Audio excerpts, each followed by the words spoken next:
Okay, so picture this. It's 1893. You're in Chicago for the incredible World's Fair, right? You're seeing the future unfold in this amazing white city. But just down the road, there's this other hotel. And let me tell you, this place wasn't built for your comfort. No, it was designed from the ground up for one thing, to make sure you never checked out. And that quote, "I was born with the devil in me." Well, those are the words from the man himself, H. Holmes. See, he didn't think of himself as just some common criminal. Oh no, he saw himself as something more. Like he was destined to be evil. So today, we're going to pull back the curtain on this guy, his absolutely terrifying methods, and the nightmare hotel he built. All right, let's get right into it.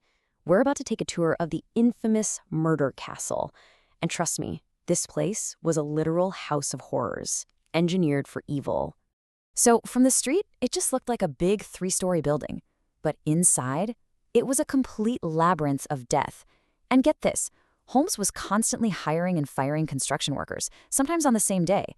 Why? So that he was the only person who knew the building's true twisted layout. We're talking about staircases that led to nowhere, doors that opened right into brick walls. The whole thing was designed to get you lost and trapped. And it gets so much creepier.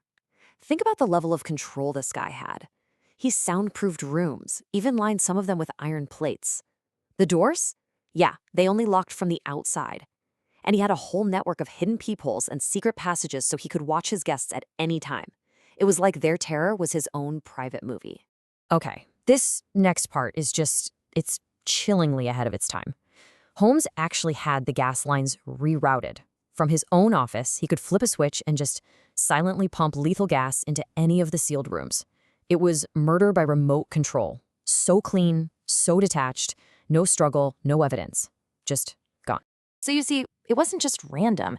It was a system, a literal assembly line for murder. You check in, the crazy hallways get you lost and confused. You end up in one of those special rooms. And then, a one-way trip. Your body would be dropped down a hidden, greased chute straight to the basement where the real work began. So the big question is, who thinks of this stuff? Who is the kind of person that designs and builds a place like this? Let's meet the architect of this nightmare. Well, first off, he wasn't always H. Holmes. He started life as Herman Mudgett, a farm boy from New Hampshire. Now, he did go to medical school, but his real passion, that was insurance scams and, believe it or not, robbing graves. But when he got to Chicago, he totally reinvented himself. He became the suave, charming Dr. Holmes, a guy people said had this almost hypnotic voice. He was the perfect predator in disguise. And his setup was just diabolically clever. See, the whole ground floor of his building was a normal, busy pharmacy. It made him look respectable, a pillar of the community. But it was also the perfect cover. It gave him access to all the chemicals and poisons he could ever want, while just upstairs, a slaughterhouse was in full operation. And nobody had a clue. But here's the thing you have to understand. This wasn't just about some sick thrill. No, the Murder Castle was a business. H. Holmes wasn't just a killer, he was an entrepreneur of death. He didn't just end lives, he liquidated them for cash. I mean, look at how he made his money. He was an absolute pro at insurance fraud. He'd take out a big life insurance policy on someone and, well, you can guess what happened next. He'd steal all their stuff, of course, but he also had another income stream, one that is uniquely horrifying.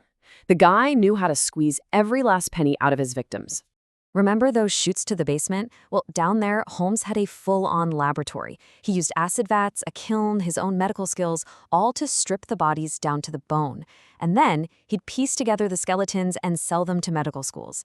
Back then, schools were desperate for them, and let's just say they didn't ask a lot of questions about where they came from. And that brings us to this number, $10,000. That's a lot of money back then. It was the payout for a life insurance policy Holmes took out on his business partner, Benjamin Pitzel. But this time, his greed got the better of him. Killing his one so-called friend for this money, well, that was the mistake that would bring his whole evil empire crashing down. See, after he murdered Pitzel, Holmes did something that was, even for him, unbelievably cruel. It's the one act that finally turned everyone against him and put a determined detective on his tail. He took in Pitzel's 3 little kids.